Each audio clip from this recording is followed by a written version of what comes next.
Hey, I'm Tony from Tony's Tractor Adventure YouTube channel, and I'm here with Carl from TYM Tractor. He's going to tell us today about the TYM T224. So, Carl, first off, tell us who is going to buy this tractor, what its use is for, who's the buyer for this? So the T224 it's our smallest offering with these diesel tractors. Um, it is for usually you're going to be talking about first time tractor owners. Right. A lot of times these are people who they've got a couple of acres maybe, or they've got their land up around their house on a larger acreage where they're needing to do a little bit of maintenance, a little bit of chores, maybe a large garden that they want to maintain, till net.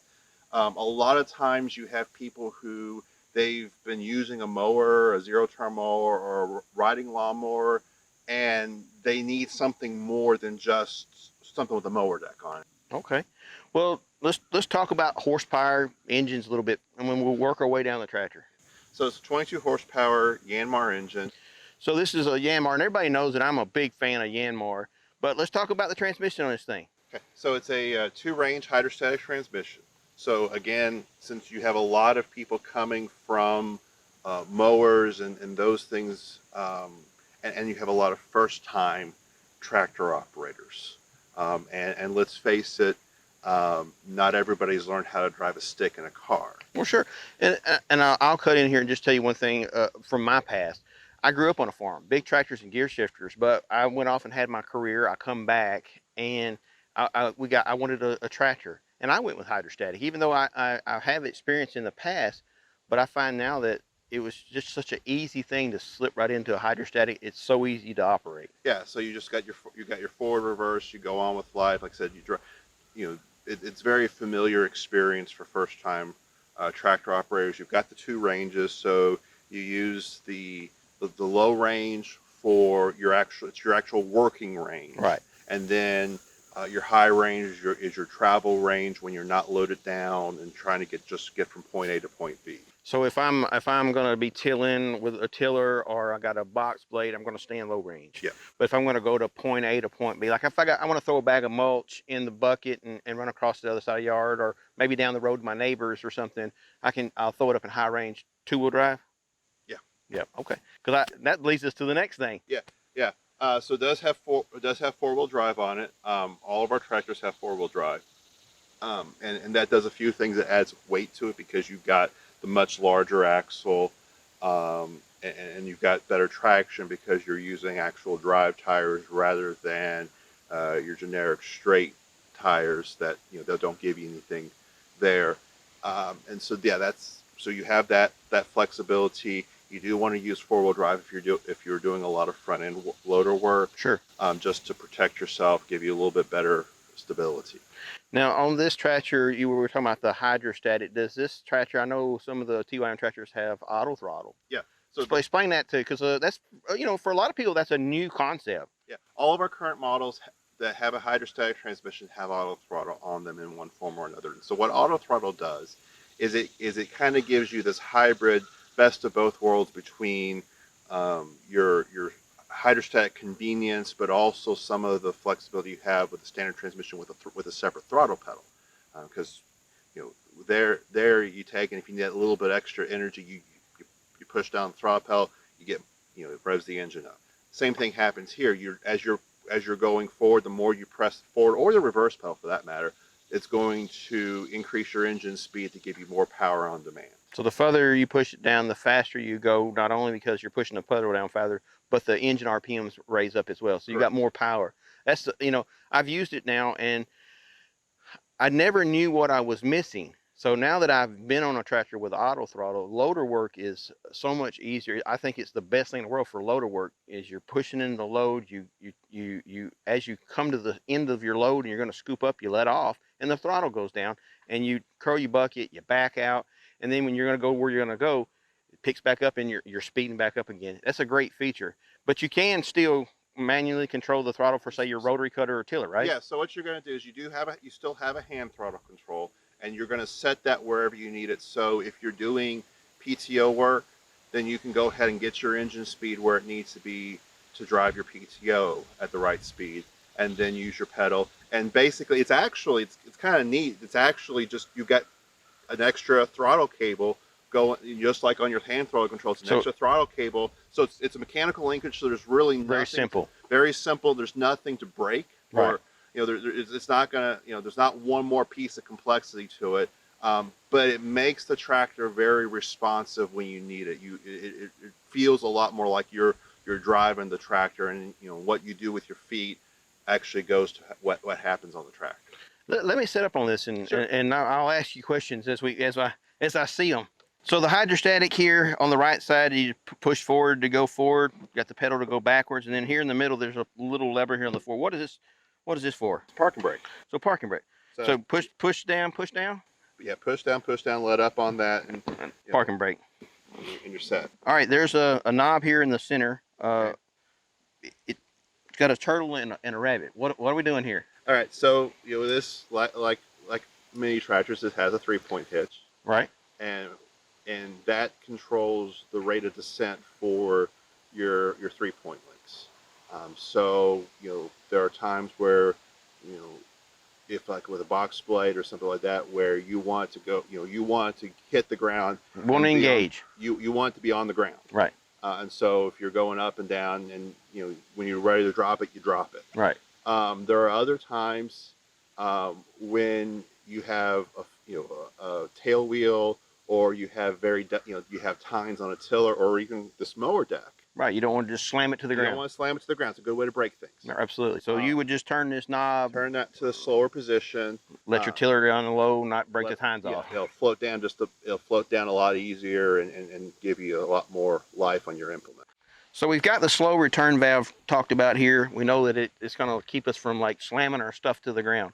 There's another knob here that has some numbers on it, and then there's a mower deck on here. So I'm kind of assuming those are somehow related. Yeah, that control there is going to control your cutting height, your minimum cutting height. It's going to and so it's not going to go below that point when you're using your mid linkage.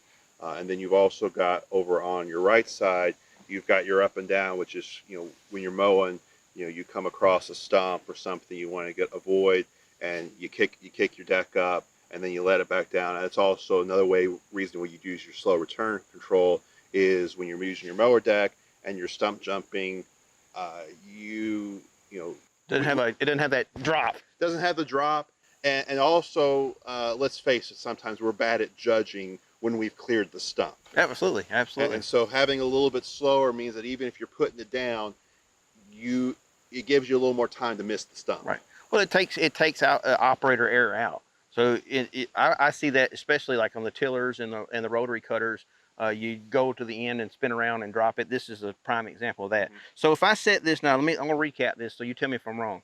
So I know people, and I'm not saying that I'm one of them, but that likes their yard cut at 3 inches or 2 3/4 inches. So I raise the deck up, set this to the desired height, and I set it down, and that keeps the deck at that height. That's perfect. So you can get what you want in your yard. And there's nothing wrong with being particular with your yard. No, personally, I like it all the way to the ground where it takes longer to grow. Well, there you go. There is those people too. That's nothing wrong with that. So let me look around here. I got the joystick here handy, the controls, 4-wheel drive. We talked about that a little bit. Everything is right here. High range, neutral, low range. And then there is also, there is rear, mid, and mid PTO. I'm looking around here. I think we've covered this part of the tractor pretty well. Anything did I leave out? No, I mean, it's got a few convenience options. You have your 12-volt there. You've got your cup holder. One of the things, and it is, if you actually need things, if you look over on your right side behind you a little bit, your fuel cap's right there. Right. And so it makes it real convenient to where you're not reaching over a loader to put fuel in your tank. I see some big tractors that are still currently being made that the hoods are really high, that have the fuel in the center of the hood. I don't understand that. I think we're past that. I did notice one other thing over here. It's got one more button here. It says PTO. So this is electronically turning the PTO on? Yeah. So you push down, and then it's a safety feature. It's kind of like your child-proof pill bottles. Push down and then turn to engage the PTO. But it seems like it's going to be a really really easy thing to do. Yeah. Yeah. So you're not grinding gears, and yeah, so that's a nice feature. No clutches to worry about. That's another. As we're talking about this, a lot of people are. I've been away from tractors for a long time before I started back. I don't want to worry about clutches, and I want to just get on the tractor and enjoy and ride along. So, Carl, we're around here at the front of the tractor. Let's talk about the loader. Okay, so this loader can lift 617 pounds at the pin. I can't lift 617 pounds. Well, if I had this loader, I could. Well, yeah, and keep in mind that's actually loader to full height. Right. Down at actual carrying level, your capacity goes up a bit. That's just the way the physics work. Right. Now that doesn't mean you need to go try and stick a 6x5 round bale on this. No, it's not that tractor. No, not that tractor. But it can still do some work. And we want to maximize that, and so that's we have the pin-on bucket, which reduces the weight of the carrying implement. So you actually get to carry in the bucket the maximum capacity of this tractor. Maximize your carrying capacity because you reduce the weight of the bucket, and you've also brought the load closer to the pin to keep as much of the capacity as possible. I mean, for most of your homeowners, maybe even like mucking out a small horse barn or something, this is perfect for that. You can get into the tight spaces. It's gonna, 600 pounds to this high is a lot of weight. Yeah. And I can think of 100 different jobs that you can use this for. Me personally, once I started with having a bucket loader at the house, I never, for years I never had one, and now that I have one, I find more uses for it. Every time I turn around, we're lifting something with a bucket because I don't have to lift it myself. Absolutely. Why carry 12 bags of mulch around to the front of the yard when you can throw them in a bucket and make 2 trips? And that's kind of goes back to what we talked about at the beginning with this all-in-one concept of, you don't have to have a mower and a wheelbarrow or a UTV, with the truck bed kind of. Yeah, with the truck, with the bed and everything. You've got one machine that will do a whole lot around, like I said, large gardening, 1 to 2 acres, just general maintenance kind of things. Yeah, it's going to offer a lot of opportunities that you otherwise would not have with, say, a zero turn or just a standard like lawnmower that you would buy at a box store. Yeah, this is going to give you a multitude of things you can do with it. All right, I was looking at the front. First off, I like the front of this tractor. It's a very sharp looking tractor. Well, I heard metal. Yeah, it's a nice little metal. It's got a brush guard on the front of it, and it seems like the lights are, the brush guard's not in the way of the lights. Yeah, and so it doesn't. One of the things you get into sometimes with some of these guards is when they've got all the railing and everything around them, is it really cuts into the effectiveness of your headlamps, which we're talking people who are maybe working early in the morning, they're working late at night, before or after their real job. Right. Yeah, and so that gives them maximum use time, and with their headlamps. The other reason for this is because this hood opens forward. You don't have to do anything. Don't have to do anything. Don't have to move your guard. If your loader's all the way down, you're fine. And so it gives you easy access to this. Now there's a whole lot to do back here. So, Carl, you open the hood, and so is this engine backwards? Why is it in backwards? Well, where it looks backwards to me. It is reversed of what you would normally see in a tractor, and the reason is so that the air inflow is coming back from back here rather than up here, which means if you're going through brush, if you've got a lot of dust flying and things all the way up here, it's not getting sucked in through your engine. So you can run a small rotary cutter on this, right? Yeah. So that'll be a big benefit because the smaller tractors are lower to the ground, so you're not sucking up all the weeds and stuff as you run over them to mow them. All right, I'm looking at the back of this tractor here, Coral, and I see a lot of heft. First off, this is a tractor. It is definitely a tractor. It is not just a glorified lawnmower. Right. Yeah. It's kind of you're kind of in that size, but I mean it's bigger. Right. But it's kind of sometimes you get that, well, it's just a lawnmower. No, it's not. It's a tractor. It's a real tractor. And it has tractor things on it like having a rear 3-point hitch. Well, talk us through this. I mean, it's hefty right off the Yeah. bat. Again, So this hitch is rated to about 1,100 pounds at the link ends, a little bit less out at well, operating length. for this size tractor, 1,100 pounds. That's a lot of weight. That's a lot of weight. It's going to usually take 4-foot implements. If you're doing something that's going to be very ground intensive, where you might want to back that off just a little bit, but 4-foot cutters and things like that are fine.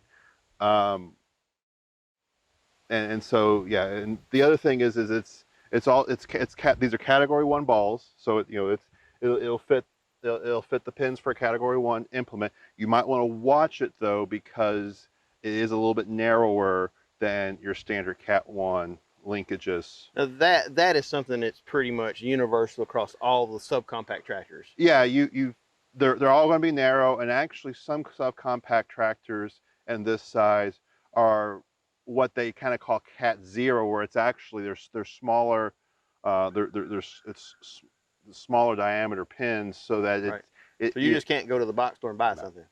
No, you're kind of locked into a lot of times what that manufacturer is offering. So this is going to handle category 1 implements, and that's a broad that's a huge market. Yes, broad so market. No matter basically what country they're from, or it's gonna you can still use this. Yeah. You just gotta know what you're buying. Right. But it will handle category 1 and 1,100 pounds, which in my experience, like most category, most stuff that you're gonna buy for this is gonna be in that 300 or 400 pounds. Yeah. So my goodness, 1,100 pounds of lift, that's a lot. Yeah.